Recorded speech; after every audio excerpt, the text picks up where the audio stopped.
Again, it comes down to how you start to position some of your products and services and even pricing. And in things like landing pages, sales copy, etc. A lot of it comes down to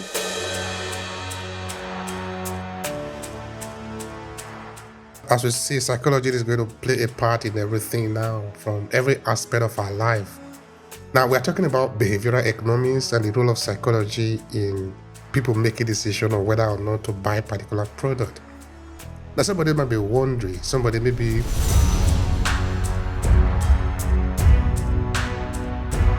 business owners and marketers tend to be too introspective. They think way too much about their own product and service and their own business and their history and all of that. And they end up making their website and their landing pages all about them.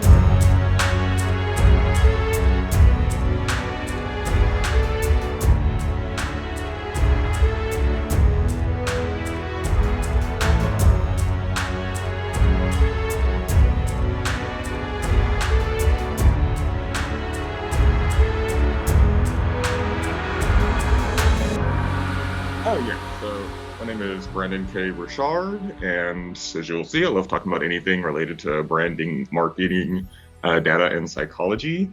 I love to travel and get lost in new places, and I'm a big foodie.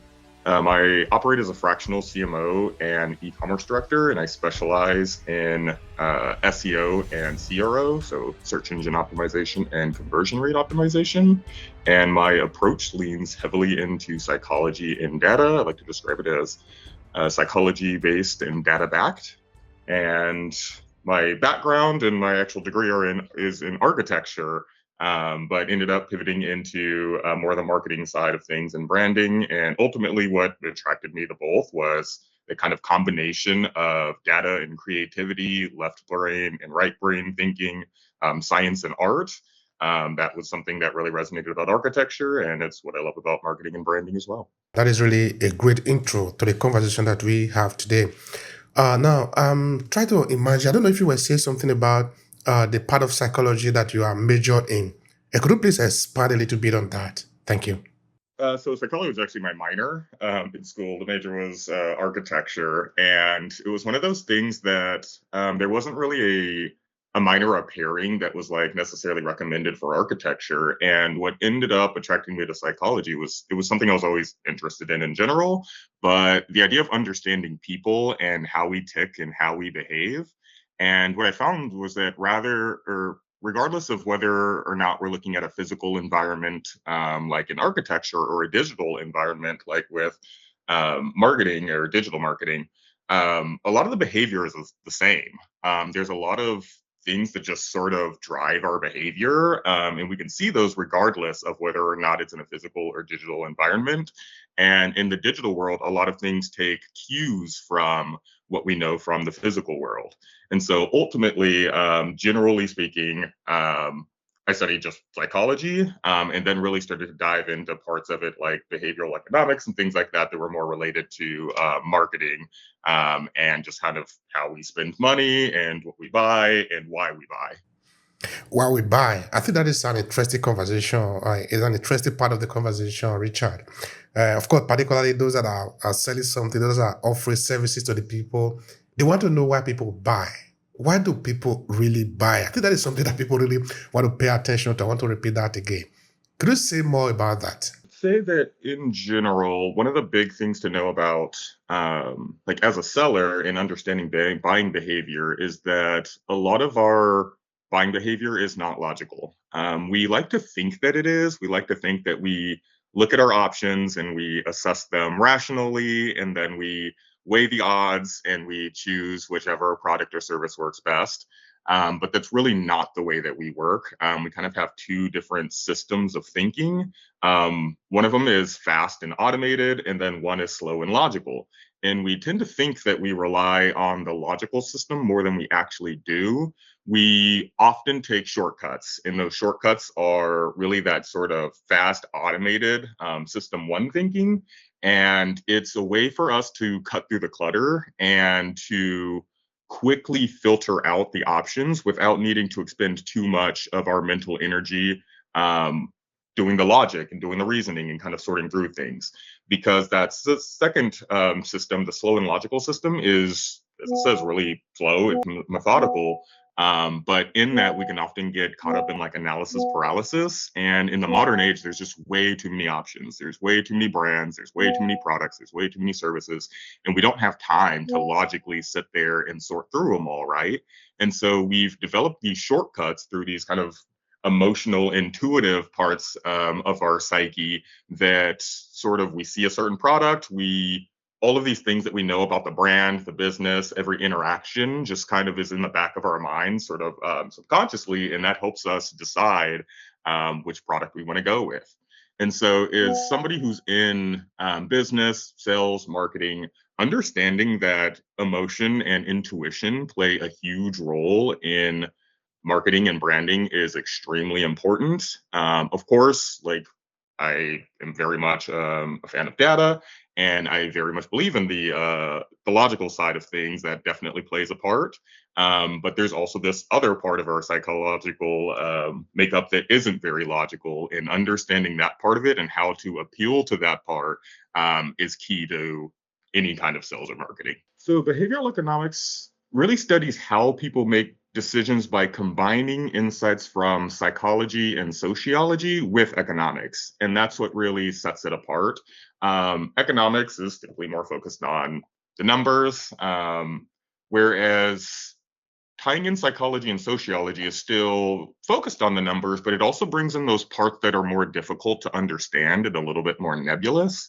And so that's really the crux of it, is bringing in really the behavioral part of it and tying that into economics and how that makes societies functions, how economies function based on human behavior, and how in a lot of ways the way that economies have evolved and developed over the years is because of the way that humans behave and because of psychology and sociological norms. As we see, psychology is going to play a part in everything now, from every aspect of our life. Now, we're talking about behavioral economics and the role of psychology in people making decision on whether or not to buy a particular product. Now, somebody might be wondering, somebody maybe who is a seller, who is offering services out there, why should I care about all this one? Why should I care about all what we are talking about today, about the psychology of the buyer, somebody who is deciding to pay attention to the offerings you are putting out there? What do you say about that? I would say so. As a seller, it's kind of the reasons I went over. The more you understand your buyers and what actually makes them tick, the more you understand your audience, the more you understand what their needs, desires, goals, drives are, the more you can just find the right audience rather than trying to, you create a product and then you're sort of fishing for an audience for it. The more you actually understand the people that you're trying to appeal to, the better you can tailor your product, and then also the messaging and marketing around your product. And so from the standpoint of a business owner, a marketer, or somebody in sales, it's important to just understand how people tick. You really just need to dig into that, because there's no aspect of, many of those things, it doesn't involve humans, right? And so the more you understand humans, typically the better you'll be at those things. And also just knowing what to look for and tying that into data points as well, and being systems to where you can start to measure some of those things that are somewhat nebulous. On the other side of it, as a buyer, it's also very fascinating. As you're at the store, start to take a step back and think about how you're making decisions, or look around your house and see what kind of products you have and think about why you bought those things. Did you sit there and deliberate for like hours trying to choose between the different products or services?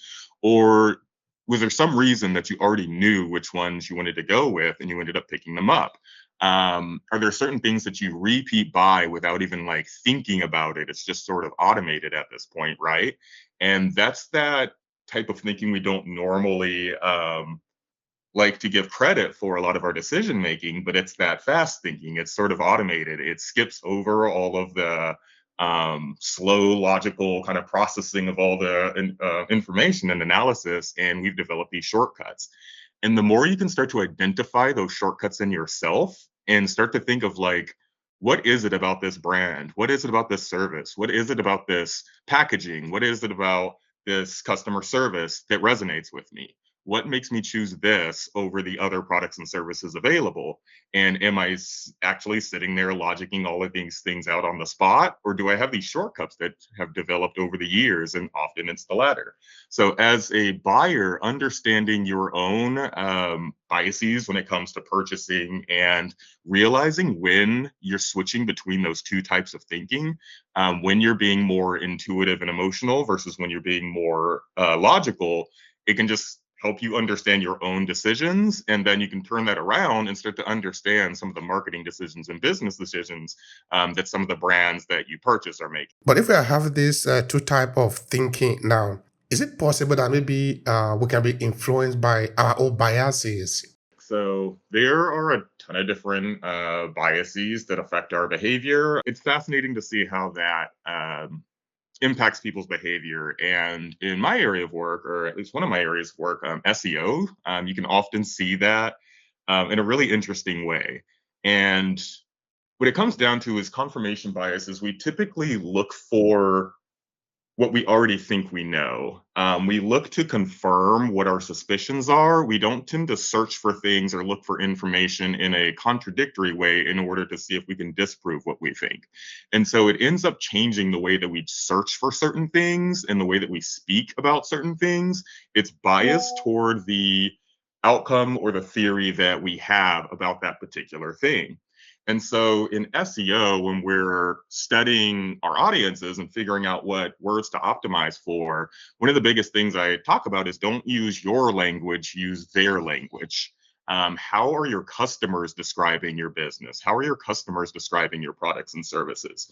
And what biases do they already have? Do they have experience with your competitors? Have they had a bad experience with this type of product category in the past? All of those types of things are going to affect the way they search for it, right? It's going to affect what they type in because they already have these preconceived notions about your product, your service, your offering, your brand that are going to influence like what they type. And so it's one of those things where it's just not objective. And we often think of it in a more objective way and oftentimes with a bias toward our own business, product, or services, right? But we have to take a step back from that and think about what biases our audience is coming in with and how that might influence the way that they search for things. Because if they have a positive feeling about a product, service, or industry, they're going to search for it in a certain way. And then certain types of information will pop up, right? Likely things that confirm that bias. And then if they don't like a certain product, service, whatever, they'll search for it in a different way. And that'll also bring up completely different options, right? And so the more you understand what frame of mind they're coming from, the better you can start to optimize and figure out how they might be able to discover you based on what they're actually looking for. Another, and I guess there's like several other biases we can kind of briefly talk through, but another is loss aversion. This one is fascinating to me. It's the tendency for us to be more attracted to, or I guess more afraid of a loss than we are attracted to a gain. And that plays a huge role in how we position products and services, how we position pricing. And when overcoming objections in sales, that's a big part of it as well. It's about mitigating risk in a lot of situations rather than telling people what they have to gain. It's telling them what they won't lose. And that alone, that simple flip, and sometimes it can be the same offering, it's just a change in the way that you're messaging it can have a huge impact. And it's something that's been able to see in the numbers by kind of testing certain things with different businesses. And so the more you understand that people are cautious, and if you give somebody the chance to, 50-50 chance to win a dollar or lose a dollar, they're usually not going to take that bet. And if you increase the amount of money, that only gets more severe. But then if you double the amount that they would gain, so it's okay, or if you bet this, you win $2 or you lose $1, then more people are likely to take the odds. So it almost takes a 2-to-1 on the gain side versus the loss in order for people to gravitate toward the gain. Otherwise, if it's a 1-to-1, they either lose the thing or they gain the thing. They're more attracted to just not losing the thing. Like gaining it is not enough of an attraction for the majority of people for them to take the risk of having a loss because we are just kind of hardwired to avoid losses. without getting too specific, I did some work for companies that are in like very particular industries, sometimes like health related products and things like that. And there's a lot of scientists at the company that sort of helped position and develop the products, right? Obviously, those are the people you want behind the scenes. But when it came to the way that they were describing certain ingredients in the product, we found that there was a disconnect between the way that people in the industry and in the scientific community described the product versus the way that the average person did. And so what we were seeing is we actually weren't getting a lot of traffic for these particular terms, despite other factors being in place, simply because of a slight change in the word. And sometimes it's those small differences, or it's like a space in a word, something that could either be one word with two words kind of combined, or two separate words with a space in the middle. And that simple distinction, in terms of like Google algorithms, things like that, it didn't understand that those two words were the same thing. If you kept the two parts separate with a space in the middle, or if you combine the two words, and that was creating a lot of confusion. And so what we did is we went in and did an audit and an overhaul, and we changed our content so that it was in the audience's language, not in the industry language. And what do you think happened? We ranked higher, right? We ended up getting a lot more traffic from the people that we actually wanted to attract simply by switching to the way that they understand things, because they're not going to research it. They're not going to look it up to figure out the industry way to describe this thing, right? They're going to go with what's already in their head, and they're just going to look into it as they know it. And this plays a huge role in the buyer journey as well. Typically, what we would describe as like higher in the funnel is people are less aware of what they're trying to solve, right? And so at that point, they tend to have a lot less information. Sometimes might be completely unaware of your product or service, right? They might just know that they have a problem. They're looking for ways to solve it. And so we often jump to thinking that, okay, if somebody has this problem, the first solution they're going to come to is my product or service. And it almost never works that way. They're going to explore the options that are out there. And so you have to think of the things that your customers view as a solution to their problem, not just your product or service. And sometimes this can help you discover not just your competitors, but indirect competitors. So sometimes it's a business model that's not directly in the same business that you're in, but it's an alternative that customers might consider. And if you don't understand that that's the frame of reference they're coming from, that when they search a particular problem, they're expecting this kind of result, then you can't optimize your content in order to capture that traffic higher in the funnel. As people move down the funnel, they do get more informed about the solution options, right?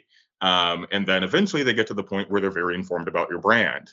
And so you have to be able to optimize your content for every stage of that journey, from somebody who's completely unaware of who you are. They just have some kind of problem. And sometimes they don't even know exactly how to describe their problem, right? They might be experiencing some symptoms. They might have this thing going on, and they're just going to type it the way that they understand it, whether or not that's actually the thing that's happening, right? You think about like a WebMD search or something, and I think we've all been there. What we end up searching, and what we think the diagnosis is based on our own research, is often very different than if we actually go see a doctor and they tell us what, after running some tests, about what they find.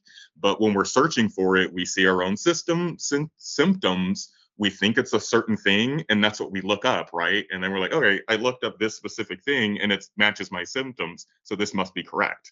It's like, no, that was like due to your bias, right?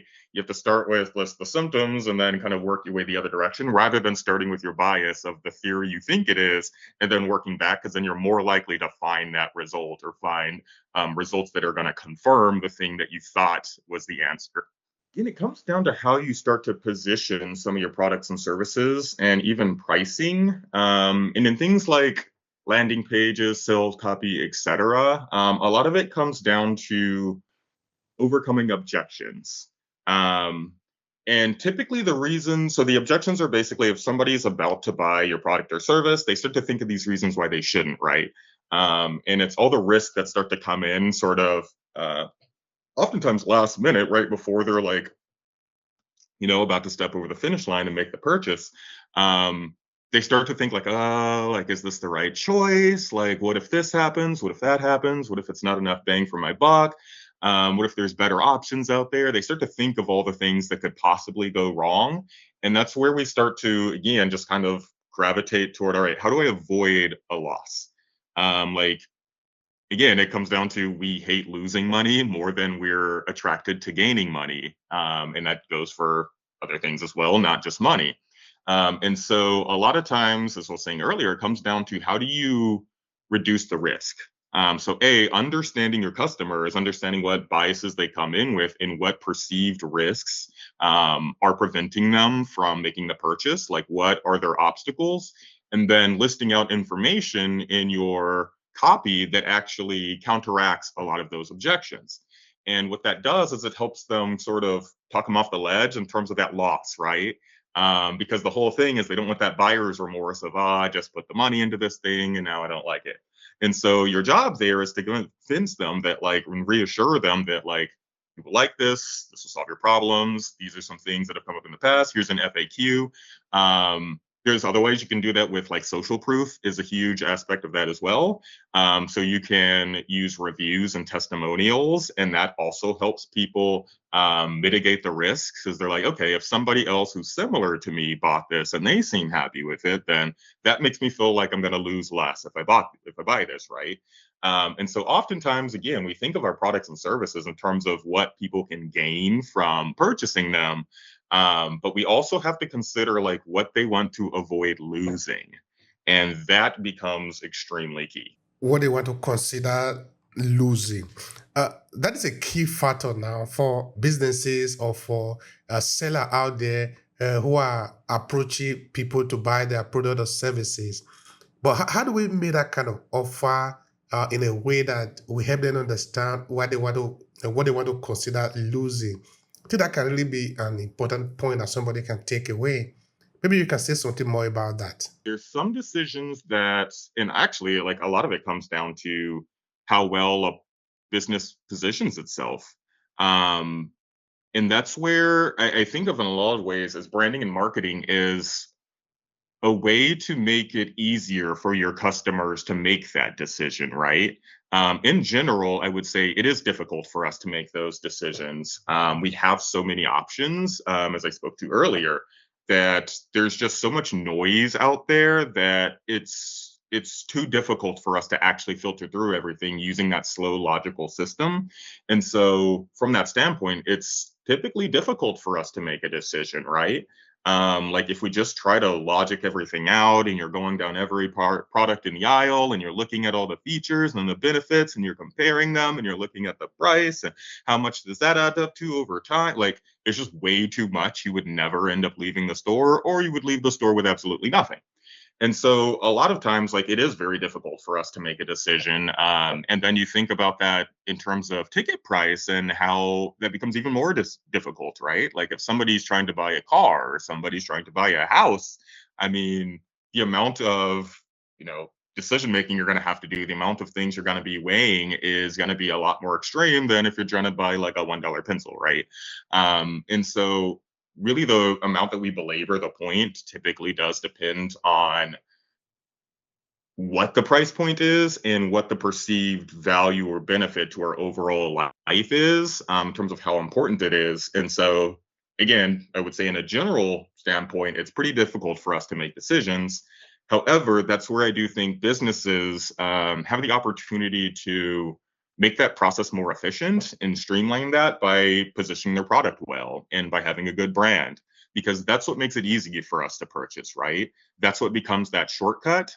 If I just trust the person behind it, if I just trust the brand, if I've had good experiences, then my decision making becomes a lot easier, right? I don't need to sit there and belabor everything. I can just kind of walk in, grab the thing, and be pretty sure that I'm going to like it, right?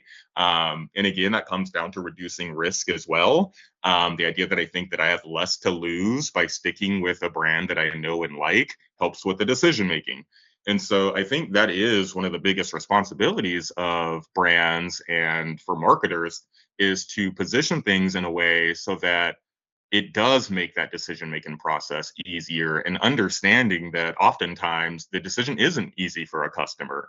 And I think it is, again, kind of goes back to your original question, of thinking about things from both the standpoint of the business owner and on the sales side and the marketing side, but also thinking of yourself as a customer and thinking of the customer side of things, and thinking of, like, if you're entering a new market to buy a new product or service, is it simple or easy for you to sort through everything?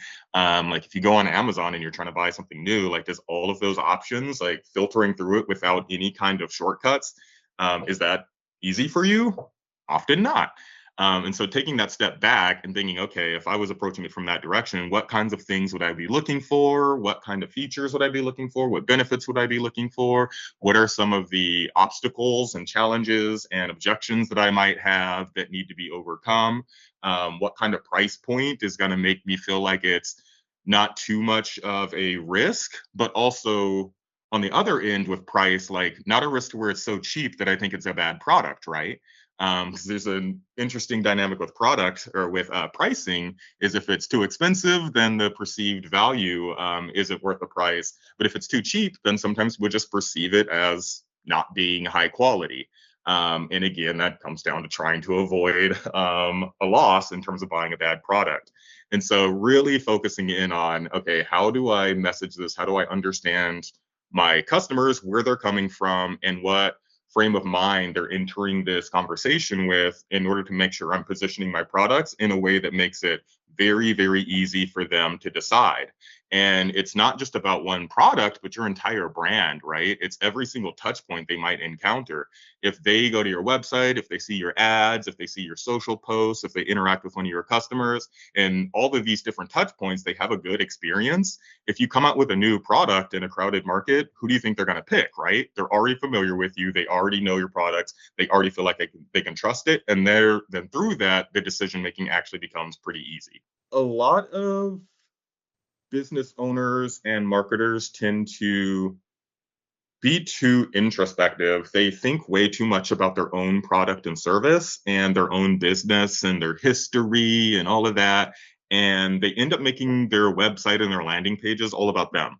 And ultimately, most customers just don't care, at least not right off the bat.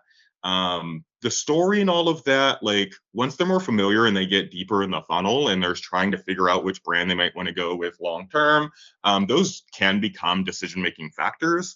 But right when they get to a website, they're typically not like, all right, yeah, let me go look at the founding team and make sure that I like this guy or gal, right? Like, they just want to see what the product has for them, right? Like, what is in it for them? And so that's what needs to be immediately clear when somebody lands on your website or your landing page, is identify who the target audience is and make sure as soon as they get there, they know that they're in the right place. And this comes down to continuity between channels as well. If you have ads or social posts that have a particular message and a particular image and particular copy, you want to make sure that when people land on the link they click, that there's continuity there. Oftentimes people have this semi-targeted campaign for a certain product or service, and then somebody clicks on the link and it goes to their homepage, and that's not continuous. Because then once I get there, I have to do more work, right? Like, now I have to figure out, where is that thing I saw in the ad? Like, how do I get to that? It didn't just immediately bring me there. And the more friction you create, the more steps you put in their path, between the discovery and the conversion, the less likely the conversion is to happen, right? And so you need to make it as seamless as possible and make sure that your messaging is consistent, when users are transferring between these different channels.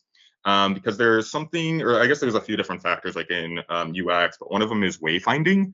And this is kind of relates back to what I said in the intro about the digital world taking a lot of cues from the physical world. In the physical world, we think of wayfinding as like billboards and signs. And if you're at an event, it's all the hanging signs and directional things, right? If you're driving, it's the road signs that tell you where to go and all of those things, right? And so ultimately, these signs, the point is to give us an indication of how to get from point A to point B. And we have the same thing in the digital world. How do you get from point A to point B? If I'm at your ads, how do I get to the product page? And that's what wayfinding is about. So the more you lean into what people already know and understand, the way that a link looks, the way that a menu looks, what's clickable and what's not, and making it intuitive that people know if they click on a link, where is it going to go? So there's something in SEO, like we call it anchor text, which is, when you have link on your website, what the actual text in the link is. And one of the big tips is, like, you almost never just want to put like click here or link or explore, like things like that. You want to be descriptive about what page it's taking them to. So like if the link is taking them to the contact page, then make the link contact us. If the link is taking them to the about page, make the link about us, so on and so forth, right? And that's part of wayfinding, so that if you look at that, you know where you're going to end up, right? Because nobody wants to feel like, oh, I'm going to click on this and I don't know where I'm going to go. That just creates uncertainty. And so again, having that continuity, making sure people can navigate and get around your site and understand if they're clicking from one place to the next, they have a clear understanding of where they're going to end up on the other side. And several other things, but I'll pause there in terms of landing pages. Data is a fascinating topic, and particularly the intersection between data and psychology I found really interesting, because there's part of understanding data that obviously is very, very logical and very analytical. And then there's still a part of it that's somewhat intuitive, and that comes into knowing what strings to pull and having theories of things that you want to investigate. And so with data, one of the biggest things I learned early on with working with teams, and particularly teams that are just getting started in their data journey, is the importance of data literacy. Understanding not only what the point of the data is, but what data you need and then what to do with it. There's a lot of situations where it's like, all right, we've got a lot of data and we want to do something with it, but there's like zero idea of like where to start, right? It's like, all right, what's important in this massive data set? What do we actually need to look into? Like, what do we need to report on? We just have all these numbers, and that's good to a certain extent, but if we can't make any sense of it, then it's kind of useless. And so data literacy, teaching people some of the basics about how to understand it, how to watch out for biases in the data, because that definitely comes into play. You can sometimes make data say almost anything you want, depending on how you go about it. And so you have to be very careful with that and take a really ethical approach and make sure you're being objective when you are researching a certain theory or looking into a particular topic, that you're not biasing the data in the way that fits the outcome that, again, kind of confirmation bias, that you think is the answer. And so teaching teams just generally, like familiarizing them with the types of data that they have. Is it quantitative data? Is it qualitative data? Is it structured data? Is it unstructured data? And then how to read that, how to understand it, at least just in a general sense, is usually one of the big first points. Just making sure that everybody on the team is on the same page about what kind of data you're using, why it's important, what it means, and how it's going to apply. And so once teams have an understanding of these things, then you can really start to set up your infrastructure to start to measure the things that you know you're going to be looking for, right? And so this is setting up all your analytics channels, everything with your CRM, making sure your systems are speaking to each other, and then figuring out what reports you might need to pull regularly and who within the company needs to see those reports, right? So if I'm doing a report for the marketing team and it's more of the content creators, we're trying to give them more insights in terms of the type of content that's performing well, I'm going to go a lot more into the weeds than if I'm giving a presentation to the marketing co-founder, right? Or to the founder of the company. Like, they would like a lot more high level information. They typically don't need to go fully into the weeds of how this certain post performed on this certain day, right? They want to see higher level and get the gist based on their time constraints, based on their other responsibilities, and based on the decisions that they need to make. They need to see one set of data versus somebody who's kind of more on the ground and hands-on is going to need a different set of data. And so helping the team understand which types of data are going to be helpful for them, because it's not a one size fits all. And then figuring out systems and processes that you can put into place to start to actually um, gather that data and then do something actionable with that data. And it kind of relates back to what you were saying earlier about, or your question earlier about like things on landing pages, right? Most of the things can actually be measured. You can do A/B testing and test different features of a page with different audiences to see how certain things resonate. And if you actually have systems in place to track that data, gather that data, and then present that data, then you can actually go back and adjust based on the information that you're finding, right?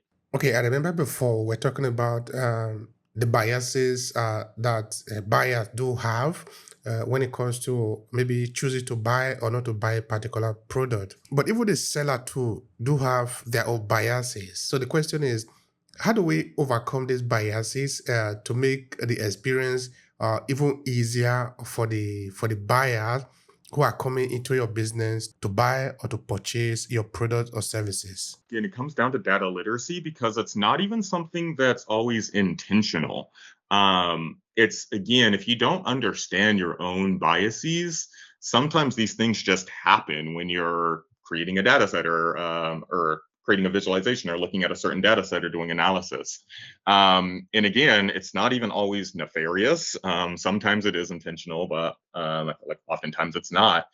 And it really comes down to sometimes it's just the way that you prepare the data or changing a certain variable or changing a certain filter dramatically changes the results and therefore the insights that you would gain from that data.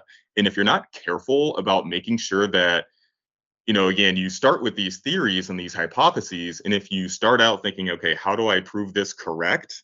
That's already flawed logic because then you're going to be biased toward trying to find the data that confirms the thing that you set out to confirm, right?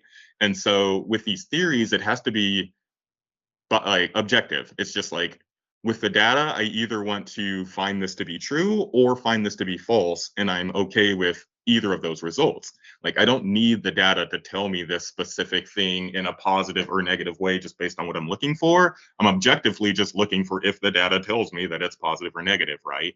And that's what actually helps you to adjust because otherwise, if you bias the data too much, you can end up with insights that are completely contrary to what you're actually trying to accomplish. If it's the wrong filter, if it's the wrong audience, if it's too broad of an audience, if it's too narrow of an audience, if you're ignoring other data points because they don't fit your narrative, but then some of the data points do fit your narrative, so you're only presenting part of it. Again, all of those things just skew the data wildly. There's also within data sets, there's also typically anomalies that can skew the data as well. And so if you're looking and you don't know how to keep an eye out for those things of saying, okay, this is not a normal, this is not a normal order here, or this is not a normal transaction, or this was not a normal wave of traffic, then again, that can end up really skewing the data.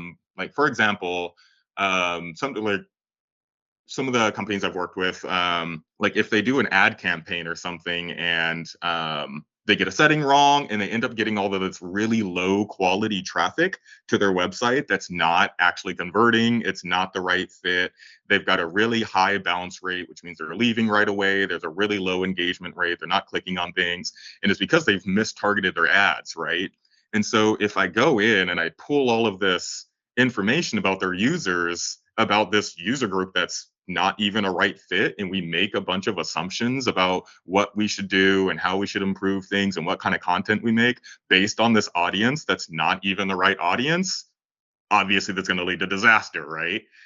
So again, it's making sure that if you're taking the data approach, it's not just checking a box, but making sure you're being objective and just saying, okay, we have this theory, I'm fine with proving or disproving it, and then we can go from there. Some things are easier for us to measure, right? Like demographic data tends to be more quantitative and just kind of straightforward. So it's like age, income, like race, gender, education level, things like that. And oftentimes it's, for the most part, easier to pull that information. Obviously, with a brand new company, it's not as easy. But once you have some, sales, you have some traffic, it's typically easier to get that kind of information. You can get it from your Google Analytics account, you can get it from your CRM, you can get it from your sales platform, whatever. Oftentimes you can have access to that type of information, and then you can kind of aggregate it and segment it and kind of see what the demographics are for some of your different audiences, right? And demographics are important. I think oftentimes they are misunderstood. And typically, like when building personas and stuff, a demographic profile isn't saying that, everybody who does this thing fits into this certain demographic. It's saying that somebody who fits into this certain demographic could plausibly do this thing. So a persona is really just this hypothetical individual of like part of a segment, right? And so again, we have to think of them as an individual. And I think a lot of times people see pulling demographic information as like generalizing or stereotyping. But again, it's not saying that everybody who is in this demographic is going to do that thing. It's just saying that, hey, we see that some people are doing this thing. And logically speaking, somebody within this demographic could do this thing based on the data that we're seeing, right? And so, again, pulling that kind of data is typically a bit more straightforward. Where things do get complicated or can get complicated is with psychographic data, because psychographic goes into information that a lot of times is more quantitative or qualitative. And we're looking for information like picturing a day in their life, right? Like what kind of brands do they like where do they go, what do they do for fun, like what's their spare time like, where do they hang out online, what is their social life, what are their hobbies, what are their interests, what is their lifestyle, what is their activities and their opinions and their attitudes and their beliefs and their values. And those things can be more difficult to extract. You can get them from some of the traditional analytics channels. There's certain information like in Google Analytics and some data sets where you can get some interest data. You can also base that on obviously their activity with your marketing campaigns, right? If you have content that's about a certain topic and they're engaging with that content, then you can assume that that's an activity that they engage in, right? That's one of their interests, right? If you have certain kinds of content, like from a brand perspective, that align with a certain set of values. So, for example, like sustainability, and you get a certain segment of your audience that seems to really resonate with that kind of content, they engage, they interact, then you can kind of assume, like, all right, one of their values is probably sustainability, right? Like being eco-friendly. So there are ways that you can pull that information just from their sort of behavior on your site, on your other channels, and again, from like some of the interests and demographic information in or demographic psychographic information in Google Analytics. But otherwise, sometimes you have to get a little bit creative. And so, of course, you can just do interviews, you can talk to your customers, and do a large enough sample set to where you can get data that feels like it's substantial enough to be usable. But not all businesses have the capacity to do that, right? Like that takes time, that takes resources to actually get in and talk to your customers. If you can do it, I say do it. That's like obviously one of the best ways to get feedback is just talk to the people who are buying. But there are other ways to kind of extract that information, especially things that I'm starting to research and look into more now, particularly with the rise of a lot of these AI tools. And one of the big sources of information that I've started to use is reviews. And so reviews are a great source of some of that psychographic data. People talk about what they liked, they talk about what they didn't like, they talked about their whole experience in a lot of the reviews, right? And so by pooling a bunch of their reviews and aggregating those, and then using certain tools like AI tools to be able to do sentiment analysis, do pattern analysis, you can actually check what, generally speaking, what do people value? Like, what are their interests? What do they like or not like generally about your products or services? Where are areas that you often get feedback and you can improve? What are things that they like and they say that you did this better than your competitors, or things that they haven't seen before? All of those are cues or clues and insights into what they're thinking and what resonates with them that are outside of their direct demographic information, right? And so if you can combine those two sets of information, if you can say like, okay, we know generally speaking, this person falls into this persona falls into this certain demographic, and then we combine that and we say, okay, here's some reviews that seem to fit this same kind of persona we're trying to make, and you can combine that information. A lot of times you can then get some psychographic data that's based on their activities, based on the reviews, based on the data you can pull on that, and then tying that into the demographic data and seeing what are the likelihoods based on the demographic data that there would be a fit with some of these psychographic characteristics as well. In marketing business in general, personas are extremely important. I'm a huge advocate of them. And they're essentially a hypothetical customer profile, and they can take different forms. There's a lot of different approaches to how to do a good persona, and often it does vary by the business or industry that you're in. If you're a tech company, you would likely have a different persona and structure than, if you're in the wellness industry, or if you're in the service industry, or in the food industry. It's going to vary, right? Because you want the persona to be appropriate to the business. And so it's essentially thinking of this hypothetical representation of an individual within a segment. And so a segment is just a part of your audience. It's saying, okay, we have this broad audience, and there's a group of people that share this specific characteristic. And there's enough of those people that we're going to break that into a segment. And so if you have, 3 different products, then your whole audience is just whoever is interested in all of them in your whole business, right? But then you might have 3 different segments for each of those 3 different products, right? So one might have one set of use cases, one might have another set of use cases, and then a third set of use cases. And so you would then develop different personas for each of those based on the data that you're seeing about what demographic, psychographic information goes into that, but then also how that affects their needs in terms of what their goals are, what their aspirations are, and what they're trying to accomplish, and also their obstacles. What are the things that they need to overcome in order to accomplish those goals and to meet their needs? And so personas really help us think of our customers as an individual and as real people. It can be difficult sometimes when we sort of think of things in an aggregate because we don't always get to know the individual customers, right? And so it really helps to narrow down and say, okay, when you're writing some content, when you're creating a design, when you're creating a campaign, who is it actually geared towards? Like, who is this person that you're trying to speak to?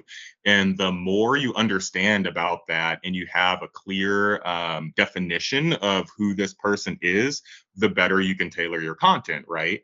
And so again, a persona is basically a representation of somebody within a particular segment. So going back to if you have the 3 products and services, and then you have segments for each of those, then if you take one of those and you think of, okay, what would one person within this segment potentially look like? That would be your persona, right? Again, it's hypothetical, but it should be largely based on data, whether that's, if you're earlier in the business, data that's more or less in the team's head if you haven't really started to sell yet, and a lot of times theories, and then you can build out the persona, use that as a starting point, and then adjust your theories accordingly based on the data that you find, right? Whether it confirms or denies that this is actually an accurate persona with the information. Otherwise, if you already have a bunch of data and you already have existing customers and you're building personas from there, then you inform it with all of that information, but still taking the approach that, like, things could change. You might stumble across different information. And then from there, figuring out, okay, is it a change in information or is this a different persona, right? And oftentimes for a particular product or service, you can have multiple personas within that segment, right? Because different people would have different motivations and reasons for why they might buy that same product or service. All right, thank you so much, Richard. This has really been a very important conversation that is full of value here, how to understand behavioral economics and the data-backed marketing. Now, how would you like to conclude the conversation, looking at maybe the importance of data and segmentation? So go ahead and conclude it. This gets into something that I mentioned before about setting up a system and an infrastructure for you to actually track some of this information, right, and be able to pull data on it. And oftentimes that can be difficult to do from the start. But the more you segment and the more you personalize, the more specific data you have about a specific type of content, and then therefore a specific type of audience, right? And Even though it is difficult to get really granular, it gives you more flexibility because if you have very specific personas and then different layers or levels of segmentation, you can market to any of them, right? You can market to the very broadest level of your segment, which would, I mean, in a sense, just be your entire audience, which, again, that's very rare that you would want to do that. Or you can go very down to the bottom in this specific persona that buys this specific product for this specific reason. You can target them as well and get data on those type of campaigns and anywhere in between. So you can pool multiple segments together. You can combine things in a way that you can actually start to reach campaigns that are, again, very specific or very broad, and then extract data from those different points. If you stick to content that's not personalized and is too generic and broad, it becomes difficult to start to test some of those theories, right? Like, it's difficult to know what's resonating with a certain type of audience if you're not like razor sharp in terms of the message that you're delivering, right? Like, it needs to be extremely focused. So you can say, okay, this bit of content was about this value proposition or this certain thing, and it was aimed at this specific audience, and it resonated or didn't resonate in these ways. And that's where a lot of A/B testing can come in. So, like, again, if you're focused on that, like a very specific persona within your audience, and you're trying to test like even just one word, like does this one word make a difference in whether they click on the email or not? And oftentimes it does. And so again, that's a very nuanced thing to where you're getting into the weeds and kind of personalizing or changing this particular campaign based on what you know about this particular audience type. And then based on that, you're getting very specific data, right? And so the more things are geared toward a particular audience, the more there should be a resonance between those two and less variables that would affect it. Like, if it's a broad message, there's just a lot of reasons why it might not have resonated with a certain person within the audience. But if it's very specific, that narrows down the amount of variables, right? Again, like I was saying, to where you can get down to one particular word and saying, okay, this word or this thing, even things like loss aversion versus gain and testing things like that. You can say, okay, for this particular audience, they seem to be very, very loss averse. You know, in this location, at this income level, at this product price point, the people seem to be a lot more loss averse than for this product in this area at this particular price point, right? And so the more you can get into those weeds and again, starting to personalize some of that content so that it is very, very targeted, you can just extract a lot more data from that that's a lot more usable in most cases. Yes. So an A/B test is essentially taking like the same ad or the same email and changing one variable about it.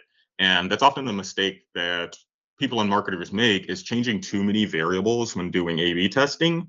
And again, it just creates too many different variables where you don't know what the main factor is that's affecting whatever you're measuring, right? So if you're checking for clicks, and you change too many words, or you change the word and the picture, or you change the word and the picture and the call to action, then ultimately you might not know which one had the effect, right? Like, if there's difference between these three tests, you don't really know what the factor was that made the difference. And so with A/B testing, you really want to stick to one variable at a time that you're testing, and really focusing it in on typically a particular audience. And so again, it was kind of the example I said earlier about like, does a particular word make a difference? And this could be in an ad, this could be in an email, this could be in a social post, etc. And if you send it out to basically the A/B test, a lot of times the way it works is it presents a certain percentage of the audience that sees that ad or sees that email. It presents them one version of it, and then for another percentage of the audience, it sends them a different version of it, right? And depending on the platform, you can change that ratio. Sometimes it's like an ABC test. You can test three different, words, but one word per each test, essentially. But essentially, yeah, you're breaking things down to where you're sending the same, or you're sending a message to the same audience, but it's a slightly different message. Like, there's a slight tweak Again, it might be the call to action, it might be a certain word in the heading, it might be a certain type of image. And there's several things just pulling from UX that I do tend to look for that are helpful with understanding what resonates with people. And these are certain things that I start to test within A/B tests. So one is vision and attention. It's like what actually catches their eye. It can be a certain color, it can be a certain contrast of colors, it can be an image, it can be a typeface. Um, and even which is kind of confusing with the next one I'm going to go over, sometimes a word. Words are visual, right? For like a lot of us tend to see them and then we have a reaction. There's something that happens when we just see a certain word, even if we're scanning, right? And we might stop and say, oh, like, what was that? And we kind of look back, right? And that's where even bolding things and making sure certain words stand out and the scale of like your type, the scale of your images, those all play extremely important roles, as well as the location of things on the page and the association between things and how they're grouped together. And do people understand that this chunk of content on your page is all related, and then this next chunk of content is all related, so on and so forth. So then from there, we also have language, and this is something that I spoke to. What words resonate with a certain audience, right? What words help them take the next step? What words discourage them? What words reassure them? What words did they use to describe the problem? So language is another extremely important thing to measure and to look for. And that's another thing that you can go into with A/B tests. Another is something I spoke to earlier with wayfinding. So this is your call to actions, it's your links, it's testing what kind of message works best there. So like, is it a buy now button or is it explore now or is it purchase now? Like there's these different things that kind of set that expectation of if they click on it, they know what to expect. And kind of was like I was mentioning earlier with anchor text, like, are you saying contact us or about us or and so on and so forth, to where if people are looking at, whatever they're presented with, whether it's a website or an ad or an email or whatever, they know that whatever they click on, they have this sense of, okay, I know what to expect, right? And so that's another thing that you can test out is your wayfinding, whether it's the position of it or the actual wording that you're using within it. There's several other factors as well. Some of them have come up as we've been talking, but memory is another thing. Like, do they know about your business? Do they know about your competitors? Have they had a previous experience and how can you leverage that? What is their decision-making process? So what factors are important to them? Do they resonate with a sale? Do they resonate with a message that has more social proof in it? Because that's what they're making the decision on, right? Do they resonate more with something that directly reflects the price versus having the price like in the email versus having it on the website when they get this? So things like that in terms of what's ultimately like, what are their big decision factors? You can test variables there as well. And then, of course, emotion as well. So making emotional appeals. Is this somebody who's doing these things like for their family? You can lean into that. For their friends, like, is it something where they're trying to improve their life? Is it something with like spousal? Is it something that they're angry about and they tend to get upset about? Is it something that they're just really passionate about? Like, how does emotion play a role into what resonates and what doesn't? And so there's a lot of different factors that you can test with A/B testing. And typically, I would say like start with the simple stuff, with like visual attention and some of the language things. Those are a bit more straightforward. And again, just starting with one variable at a time. Yes, this is extremely important. Part of it goes back to what I was mentioning earlier about data literacy and removing biases. Again, if you use data in the wrong way, it can be very harmful. You can, depending on how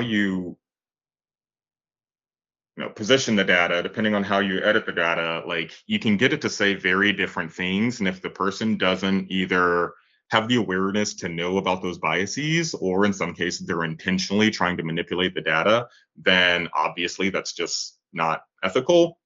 And I don't think it is from the business standpoint or from the customer standpoint. It ends up with a business that's going to make bad decisions and ultimately potentially lead to a lot of issues with the business, right? And then from the customer side, it ends up with a really bad experience. They either get a bunch of marketing material that doesn't resonate with them and it's just more of the spam and the noise.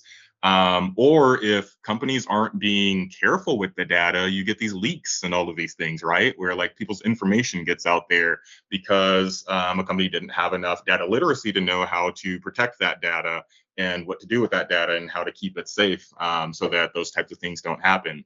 And so making sure that you're trying to reduce, like, mitigate the amount of harm that can be caused, and always making sure that you're double checking that and double checking for biases. And if you come to a conclusion on a certain data set, like, recheck that again, right? Something that I've even started to do is I'll do my own analysis of a certain data set, and then I'll also put it through an AI tool and have it do an analysis of the data set. And so I can see, do we come to the same conclusions or do we come to different conclusions? And is it because of a bias on one part or the other, right? So just being very, very aware of those things, that they can influence. And again, it just ends up with a very negative experience on both ends of the equation. And then the other thing is just in general, knowing that they're numbers, they're spreadsheets, they're this, they're that. But at the end of the day, a lot of times the information in it is about people. So be responsible with that. Make sure it doesn't get into the wrong hands. Make sure you're not, and again, injecting your bias into it to make it say certain things that you wanted to say that might be harmful for certain members of your audience. And then, particularly, depending on your industry, again, the impacts can vary widely. Like if you're in an industry like economics, finance, medical, health, and you are not being ethical with data, like that's a huge red flag, right? Like that's massive. These are things that really affect people's life. It affects their money. It affects their well-being. And so you have to be a responsible steward of that data and know that every time somebody makes a purchase, every time they put in contact information, every time they give you any kind of data like that, they're trusting you with that.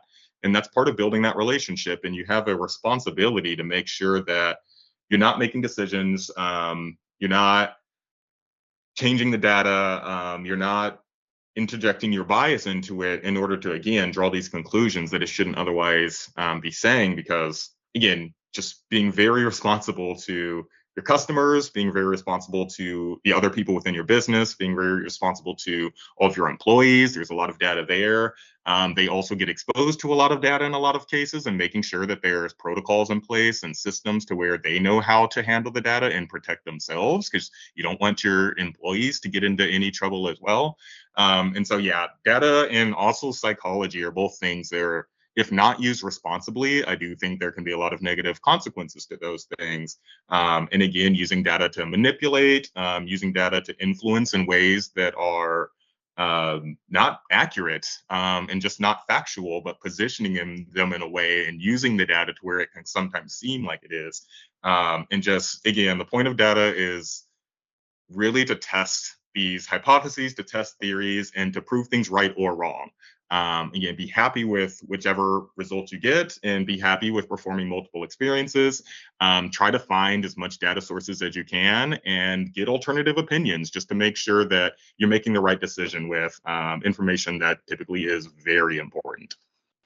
Yeah, absolutely. So best way to get in contact with me currently is on LinkedIn. Just look me up at Brandon K. Richard. Yeah, if you'd like to get in touch, every now and then I post. I'm not quite as active on there these days as I used to be, but yeah, that's my main point of contact right now, and always happy to connect, talk. If anybody has any questions about anything that we went over, or wants to do a deeper dive, feel free to reach out.